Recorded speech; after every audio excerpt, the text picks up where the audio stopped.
Well, hi, and we're back. We're back. And we just finished recording some videos for our we're supposed to practitioner. enter- Oh, yeah. People don't know who we are. Because this could be the first time ever seeing a video. So lucky them. Anyway, I'm Texas Peck. And I'm Dr. Saira. And hi. Hi. So we are the clinical faculty that has developed advanced consciousness therapy, which is a new therapeutic modality that merges energy and psychology. And we're going to have to make a whole video explaining what that means, because people are like, what does that mean? So we'll make another video about what that means. And also how the birthing of the actual thing and folks involved and all of those things. There's a lot. There's a lot. So we're going to skim over that right now. For now. We'll make another one about our backstory. Yeah. And there's a book coming out that will explain all of it Yes. in a couple of months.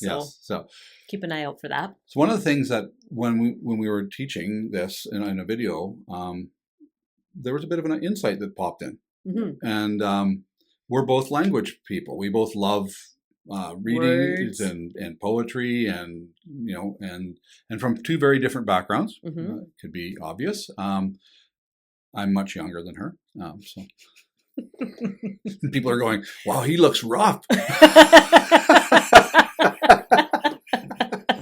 don't know if I want to listen to anything he has to say, but yeah, language is really important. And we were talking, one of my observations is that in this Western society, it was language that we have is really designed to describe the three-dimensional. Mm-hmm. So things you can see, taste, touch, feel, hear. Lots of words for objects. Yeah, and right? like we have, take a very basic thing. We have like 30 words that describe some type of wood. What? Yeah, we got. Tell me some of these words. We got tree. Yes. We have branches. We have roots. We have lumber. We have plywood. We have all of these words that describe wood. Oh. Okay. How many words do we have that describe love? One. Love. That sucks. I mean, you could put a word in front of love, like brotherly love. Sure. But the actual word, we can also do that with wood. We can go long 2x4, spruce 2x4, pine 2x4. You go with your love thing, I can beat you with the wood thing. And it's funny, but it affects how we look at ourselves and how we see the world. Yeah. Right? Language impacts how we see the world. I was listening to this song on the drive-in this morning, and so the words are Suhani Chandni Rate. So Suhani is like, I don't even know how to translate that word. Exactly. You're trying to tell me now. Do you know what it means? I know the feeling, right, but I don't know the English word for it. If you're watching this and you can translate it, leave a comment below. Suhani Chandni means, Chand is the moon. Yeah. So Chandni means the moon, but it also means silver. Okay. So Rat means night. Yeah. So imagine the silver moon in the night. Yeah. Right. And but there's a feeling with that. But there's a feeling with that that's much bigger than than the word. I can't find the word. Right. And that's exactly what we're trying to say. Yeah. Can't find the word. You say that a lot. I don't have a word for this in English. I don't say that because I don't have another language, but I do get very. I'm very deliberate when I'm talking with someone to make sure that what I'm saying is actually what they're hearing. Mm-hmm. And that's really important. Yeah. And I learned this a long time ago from a fellow, and he always said, remember, like maybe 25% of what you hear actually lands with the person. Of what you say. Yeah, that's what I meant. Sorry, thank you. See, it just happened. Yeah, but that's the piece, right? So I say this to you with this intention. It goes through your set of filters, and maybe, especially if you have English as a second language, you may or may not catch all of it, right? And then, so what I often will do is ask, have the person say it back to me, and then you go, well, no, that's not what I meant at all. Right. So one of the ways that we can kind of bypass language. Yeah. Okay, we're gonna go off the deep end. Oh, Texas. God! She said it was going to be easy this morning. So I noticed this at the women's retreat. Okay. One of the things that was happening in the room was we had people there from all different cultural backgrounds. Right. And so in different cultures, there's different norms around how you hold yourself. Do you make eye contact? Do you not make eye contact? Right. Do you have a neutral face, or do you have a smiling face, or do you have an interested face, or like what's the standard acceptable facial expression? What does this mean when you sit this way? Depends who you are. Right? And it depends on like the cultural training. And so in traditional training in therapy, we learn about body language, right? Reading people's body language. But if the person's from a different cultural background, Doesn't work. It doesn't work. It actually doesn't work. You can actually get it really wrong. Mm-hmm. And same with the language, right? If the person doesn't have a mastery of the language that you speak, you're going to get a lot of it wrong. And that, there's Go ahead. When my mom and my aunts got really mad, they couldn't speak English. They had to speak in their own language. I've experienced, well, not that, but right. Yeah. It's like, and it's like the emotion has to be expressed in the language that I learned that emotion. Yeah. Right. So how do we deal with that as therapists? I think there's a couple ways. Storytelling is really good. Mm-hmm. Because the essence of the story will stay inside and outside language. Right. The nugget's still there. And so if I'm telling a story about something mm-hmm. and I say I was walking down a dark street, it doesn't matter if that dark street was in Vancouver or in India or in Toronto. Right. It has a feeling. Right. The dark street. Right. So stories can actually bypass some of the cultural barriers. And some, again, even in the story, not all of it's going to translate exactly. Absolutely. And the point of the story isn't to then share the moral of the story. I used to read this Aesop's Fables. Yes. Right? And then at the end they would say, and the moral of the story so is, you don't get to have a compass. We're going to tell you what you learned here. Right? And honestly, I would be so excited for that moral of the story because I didn't have to think. Right. I could just be told as a 7-year-old, what the moral? What do I need to learn? And that's great for 7-year-olds, but not for 47-year-olds. Or even slightly younger. Right? Yeah. But so remembering that in the English language, which is a westernized language, it was developed to describe the three-dimensional. So when we start to talk about things that are outside that, our language really fails us. Mm-hmm. It really, really fails us. So sometimes we may have to use other ways of getting in. Right. And so the place I was talking about going off the deep end. Yeah, I know. I was trying to avoid that. We're going for it. Okay. So in the women's retreat, as I was looking at all these women, the body language cues weren't going to give me right? Because right. So what I had to do is tune into the energy in the room. Oh, okay. You really jumping in there. Jumping in there. It's like vibes, right? Have you ever had that experience where somebody walks in the room and you just feel like, ooh, or, yeah. Right? There's something about them that just, they might not even open their mouth, but it's just something about what they're exuding that is either really magnetizing and attractive or kind of repelling. Mm-hmm. Right? And we feel that. We all have that experience, especially those of us. We may have learned to really tune it out. No, but or guard against it. Yeah, right? or all of those things, right? But you're right, exactly right. Right. So that's universal. That's universal, right? That's beyond then any like cultural conditioning or societal norms. It bypasses all of that. And one of the exciting things about advanced consciousness therapy is that we're helping practitioners cultivate the capacity to read energy in other people. Yeah. Right? Yeah. I like the way you said that. That's very good. We should put that in the marketing. Good language. We should. Cut and paste. Send this to our marketing team. But it's been hard for us to talk about what the hell we're even doing because English doesn't really have the words to describe. And also to describe the experience. Right. The wow experience. The awe experience. And I think kind of what I just stumbled on there, because I'm trying to listen to myself, is can you describe an experience? Or do you need to experience the experience? Right. And so that can kind of break down. So this modality, these things are experienced to be learned. Mm-hmm. Even our practitioners have to go through 15 weeks of experiencing it for themselves. Right. Right. And like understanding it, not just intellectually, but in an embodied way before they're going to bring it to any of their clients. Yeah. So that's a big difference. Mm-hmm.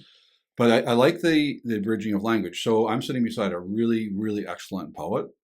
So that's what you are, and that's a way of expressing yourself beyond even though you're using words to create a painting. Mm-hmm. That's how I like to think of poetry. Mm-hmm. Like, so I see something in it, and this goes back to what you're talking about with no moral of the story. Mm-hmm. If I read poetry and somebody doesn't interpret it for me, tell me what it's supposed to be, I will have that impact my being, right? Right. You'll get from it what needs to But somebody else reading it will get something totally different from it. Right. Right? Yeah. And my dad was a poet. Mm-hmm. Very different kind of poet. My dad was a cowboy. So he wrote this cowboy poetry, and he wrote poems about stuff that he knew, so he wrote about nature and horses and these kinds of things. But even in that, you know that he knows what he's writing about. So he's seeing something there that you can't see, but the poetry brings it through. Right. You have that bit of that person's experience, right? I'm wondering how many spaces, how many like academic learning spaces they're actually talking about, besides if you're like in a fine arts program or arts degree or something. No, they're cutting it out. It's getting rid of it. But isn't that like, I think about during, the pandemic, what kept me going was the entertainment, was the art, right? Was the actors, the shows on the TV, the Netflix episodes, and the music, and the art that people were putting out there. It's like, that's actually what kept us going in one of the, in that big crisis time. And I wonder whether we've kind of forgotten to prioritize. I go back to, I had a really excellent, I spent most of my high school doing art, because I was on that academic program. Sorry, that's an inside joke. But Texas was not excited about academics. But I was excited about art, right? And I had this really wonderful teacher. And one of the things that he would tell us all the time is art is a product of a civilized humanity. And if we lose art, we lose our humanity. He was always teaching us that. And I like that because it's what comes out of humanity when we're not just trying to survive. Right. When we have the food thing handled, when we have the shelter thing handled, when we have some community, what comes out? And I'm thinking about like hip hop in the 90s. Yeah. And a lot of those artists actually didn't even have those things handled, but the art helped them to get through even the survival stuff. Right? Yeah. So it's like, even when I'm struggling, and I know that's when I was young, when I first started writing poetry, is when I was struggling. Yeah. Right. Well, and that's the art actually helped me manage through. Sure. Yeah. So it's like both and. Yeah. A lot of things are, right? But I think that we're just calling out the fact that our westernized language doesn't do a really great job of helping us to get in touch with the non-physical, even our emotions. Yeah. We have lots of words for emotion. Like, I was looking at the emotions wheel. And so there's this, if you can Google emotions wheel, you'll see. Yeah. And it's interesting because there's like one slice of emotion that's like the so-called positive in English. And then the rest of the wheel is all misaligned emotions or negative, heavier, there's harder. Been a lot of work done on developing that. We put some energy into one little tiny triangle. Because if we're good, we don't, right? But it's like frustration, irritation, anger, rage. Like there's all of these words, different levels, and then joy, happiness, joy. Yeah, I know. And if you ask most people, they don't even know what those words mean. Happiness and joy. That there's a difference. There's a huge difference, even in those two words. It's a big part of what I bring into session work. But I'll tell you, happiness happens out there. It has the word right in it. It's happening. Something's happening that's affecting me. That's making me. Yeah, joy isn't attached to outcome. It just comes from the inside. Right. Big difference. And now I have no idea how I would say that to somebody in a language that's not mine. Right. So what you were just saying in that song that you were listening to, that has an emotion attached to the moon. And the color and the light, the frequency of light. Yeah. How? but we do. Right. I defy anybody that's in an open space to listen to certain songs and not have a reaction. Right? And that's why we keep coming back to those songs. And what's really cool, I can listen to the same song for quite a few years. I won't say my but he doesn't want to give it away. Yeah. One day you'll find out Texas's age. One day. Yeah. Around your birthday, we'll let it slip. We will let it slip. It's that. Yeah. The royal we. But right, we're there with the language thing. So we want to have a talk about that because literally, if we talk about teaching somebody something or explaining something, we use language. And sometimes the language doesn't always land. And sometimes we don't have words for things that we So- wish we had words for. So we use metaphors. We use poetry. And so what we're really open to is if there's a word from another language, let's steal it, Mm-hmm. right? Because and Borrow? then How about borrow? no, it's steal. You want to Yeah, steal? I'm good. She's much more of a rule follower than I am. They can have it too. We can just, share the word. Okay, Okay. fair enough. It's an individualistic culture, communal culture. That's true. Individualistic Yeah, culture. we run into that a lot. It's like, oh, Like, can you not steal my stuff? I can share it with you. yeah, okay. What's the word you were just teaching on? Satsang. So satsang is a Sanskrit word, and it's the closest translation would be, so sat means truth, and sang is like a time or gathering space, a space of gathering or a time of gathering. So satsang would be like a place and time to gather to share truth. Okay. Yeah. So there's in that model of sharing truth, Mhm. there's not necessarily a teacher that's all knowing. Yeah. So there may be a wise guide, right? And the truth isn't coming from the guide. They're saying something and it's activating some resonance in you where it's like, oh, that's true. Right. Right. Great word. We don't have it. Mm-hmm. So borrow. Can you agree with me that borrowing's better than stealing? no, it's but it's that different lens. Right. So I would borrow that word from you if you would let me. I will absolutely share it with you. Beautiful. All right. So think about that, right? How language shows up for you in your day-to-day life, and how there might be some words in other traditions that actually say better what is hard maybe to say in the language that you speak. Yeah, and one of the things between my wife and I, we talk a lot about talking. Mm-hmm. And that's a really good skill to develop. So, can you give an example of that? Well, if we're going to enter into a conversation that may be activating for either or both of us, we'll talk about that before we enter into the conversation. So so this is really I'm gonna bring this up. So we're planning a celebration of life for my mother-in-law. That's happening right now, and my wife Monique's had an idea. Can you explain what that is in case people don't know what that is? Oh, yeah. So celebration of life. My mother-in-law passed away 5 years ago, just before the pandemic.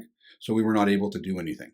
And then the family's fairly large and they're spread out. So we agreed that May long, we'll come back together, gives everybody time that wants to be here. And then we're gonna sit down and we'll talk and show pictures and do this celebration of my mother-in-law's life and her impact. And everybody's gonna get to share memories and those things.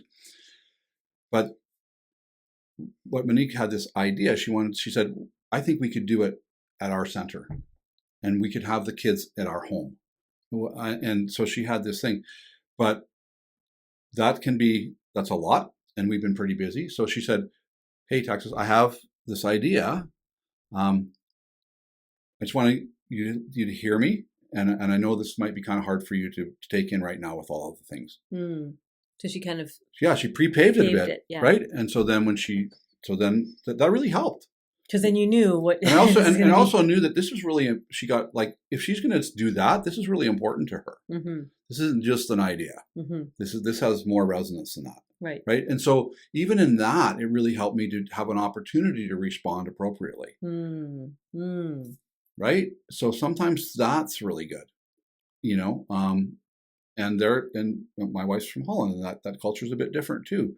So all of those things can be really important, and we need to validate that in someone else. So what she was actually doing, in what we talk about, is she was giving me an opportunity that if I happened to come in a little bit of a contracted state because I've been really busy and tired, all of that, she was just saying, hey, just can you make sure that you're here? Mm-hmm.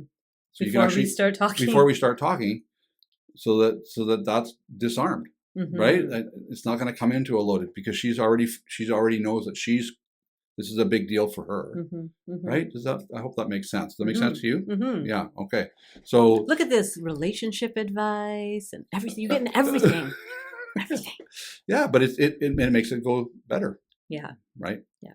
So just be aware of your language and how you talk and the words you say and the words that you don't say and where words fail and maybe something else has to come in. Yeah. And from my end, be honest with yourself about the words that you're saying and kind of look at that. I'll just, one more personal, is that okay? Mm-hmm. Yeah, we got time, right? Mm-hmm. About a year and a half ago, I started to realize how often I said certain words. These words were almost disclaimers. I used a lot of words like, I think this might happen for you. I have this feeling that maybe. Mm-hmm. That was a big one for me. I feel maybe. What the hell does that say? It didn't say much. Mm-hmm. Doesn't really It's a tell. filler. Doesn't really. Yeah. So as I became aware of that, it's gotten harder to talk. Because the automatic thing of, I think maybe, perhaps we should. Is it okay if, like, Yeah. all No. those Yeah. kind of. If it's slanting, and so it's a big deal. If you start to listen, you're gonna even maybe you will see. I did it again. I caught myself. Mm-hmm. You do this, and you will definitely change how you communicate Mm-hmm. for the better. So we'll leave you with that. Thanks for listening, and we'll see you next time. See ya.